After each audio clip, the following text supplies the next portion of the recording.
তার মধ্যে একটা আইএনটি, এখানে যেগুলো দেওয়া আছে সংক্ষিপ্ত রূপ দেওয়া আছে। প্রথমটা হচ্ছে ইন্টিজার, এটা সংক্ষিপ্ত রূপ হচ্ছে আইএনটি। এটা ইন্টিজার মানে কি স্যার? আমরা তো সবাই জানি স্যার, ইন্টিজার মানে পূর্ণ সংখ্যা, তাইলে এটা সংক্ষিপ্ত প্রকাশ করা হয়েছে আইএনটি।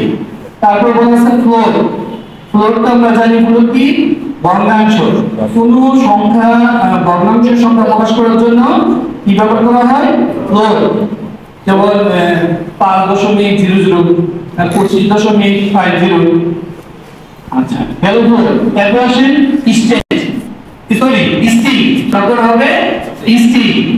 স্ট্রিং মানে আমাদের যাবতীয় লিখিত ডেটাটা, মানে টেক্সট, যত টেক্সট ব্যবহার করব সেগুলোর জন্য আমরা স্ট্রিং ব্যবহার করব।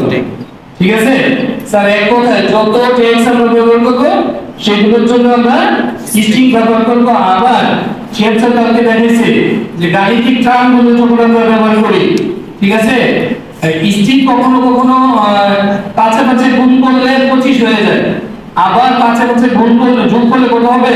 10। এই দুই ধরনের একটু প্যাচ আছে, তাহলে শেয়ার স্যার দেখেছে সুন্দর করে। আমরা আজকে আবার একটু হালকা দেখব। তাইলে গেল স্যার স্ট্রিং। আসেন স্যার বুল। আমরা সবাই জানি যে বুল, বুলিয়ান থেকে বুল এসেছে, ঠিক আছে। বুল মানে এটা সংক্ষিপ্ত রূপ, এটা হচ্ছে সত্য অথবা মিথ্যা। আমরা জানি লজিক গেট যেটা সত্য অথবা মিথ্যা, একটা সত্য হবে আর একটা মিথ্যা হবে, একসাথে দুটা সত্য হবে না, দুটা মিথ্যা হবে না। এই হচ্ছে চার ধরনের ডেটা টাইপ। এখন দেখেন একটু বিস্তারিত আলোচনা আমরা বলে ফেলছি, আমরা শুধু জাস্ট বলে যাব। এই যে ইন্টিজার কি, এগুলো আমরা একটু আগে বলছি। ভেরিয়েবল আমরা পূর্ণ সংখ্যা জমা রাখতে পারি, পূর্ণ সংখ্যার ইংরেজিতে ইন্টিজার বলা হয়, তাই আমরা সংখ্যাটা আইএনটি পরে বলছি অলরেডি, নাকি স্যার? একটু চোখ বললাম, একটু স্যার চোখ বললাম, একটু অ্যাটেনশন রেখে প্রোগ্রাম তৈরি করতে পারবেন। এই যে একটা উদাহরণ দেওয়া আছে, এই সমান 5.16। আচ্ছা, তাহলে আমরা ইন্টিজার এবং ফ্লোট সম্বন্ধে কি একটু ধারণা দিলাম। আসেন স্ট্রিং এবং বুল, এটা সম্বন্ধে আমরা একটু ধারণা নিলাম। এখন আমরা দেখি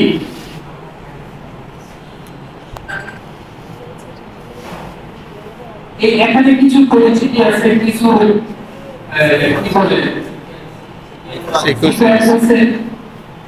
এখানে ইনসিকুয়েন্স গুলো আমরা প্রোগ্রাম করতে দরকার হবে, সবগুলো দরকার হবে না। আমরা সবগুলো দরকার হবে না, আমরা যে প্রোগ্রাম করব তাহলে আমাদের ব্যাকস্ল্যাশ ক্যান এগুলো দরকার হবে আমাদের।